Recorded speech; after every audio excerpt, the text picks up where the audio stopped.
Всем привет, дорогие друзья! Как вы уже могли догадаться по названию видео, сегодня мы будем исправлять ошибку ZXP установщика дополнения для продуктов Adobe.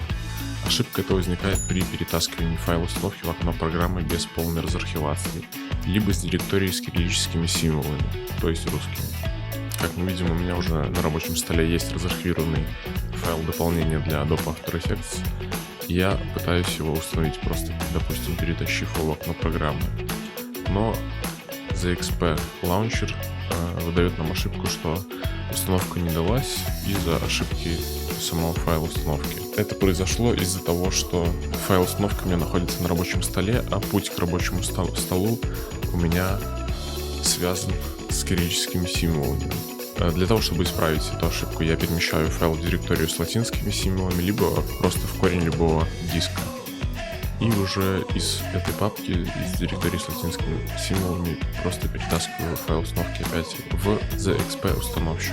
И как вы видите, дополнение полностью у нас установилось и просит перезапуска продуктов Adobe. Спасибо за просмотр, ставьте лайки, подписывайтесь на канал, задавайте свои вопросы в комментариях. Всем пока!